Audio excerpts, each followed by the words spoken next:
Cockroach জনতা party মুখ হলে আন্দোলনের পেছনে কি ডিপ স্টেটের খেলা? মার্কিন ডিপ স্টেট শুধু ভারতের বিজেপি বিরোধী দলগুলি নয়, ভারতের আরশোলাদের পাশে দাঁড়িয়েছে বাংলাদেশের উগ্র ইসলামী চরমপন্থী গোষ্ঠী জামাতে ইসলামী। বাংলাদেশের জামাতে ইসলামী ছাত্র শাখা সক্রিয়ভাবে প্রচার চালাচ্ছে, দিল্লিতে হিংসার ভিডিও ছড়িয়ে সোশ্যাল মিডিয়ায় বার্তা দিচ্ছে।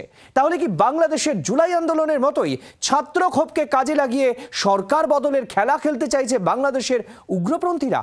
দিল্লির আন্দোলনে পাকিস্তানের ইন্ধন, পাকিস্তানি যোগ, কেন্দ্রীয় সরকারের হাতে এমনই প্রমাণ এসেছে বলে খবর সূত্রে পর্যন্ত শুনছিলাম যে সোনাম ওয়াংচুকের পেছনে চায়নার যোগাযোগ আছে। তারপর দেখলাম গতকাল রাত্রি 11:30-12টার সময় যখন জিপি নাড্ডা গিয়ে সেই চাইনিজ এজেন্টকে নিজে হাতে করে খাইয়ে তার অনশন ভাঙছেন, তারপর থেকে সোনাম ওয়াংচু আবার দেশপ্রেমিক হয়ে গেলেন। যাদেরকে নিয়ে বলা হচ্ছে পাকিস্তানি যোগ আছে, কালকে যদি তারা আবার বিজেপির হাত থেকে একটা নকুলদানা খেয়ে নেয়, তখন তারা আবার মহান দেশপ্রেমিক হয়ে যাবে। আমার মনে হয় যে দিল্লি পুলিশের এই ভাড়ামোটা এবার বন্ধ করা উচিত। এমনকি এও খবরও করা হলো ভারতের একটা গদি মিডিয়া থেকে নাকি বাংলাদেশের জামাতি ইসলামী নাকি এই আন্দোলনকে সংহতি জানিয়েছে। পরে দেখা গেল তাদের দেখানো সেই চিঠিটা, তাদের দেখানো সেই ছবিটা এআই জেনারেটেড ইমেজ।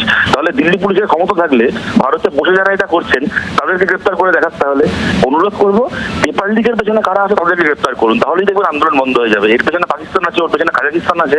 এই সমস্ত ভাড়ামুখ দেখতে দেখতে দেশবাসী ক্লান্ত, এখন এগুলো পরিহাসে পরিণত হয়েছে।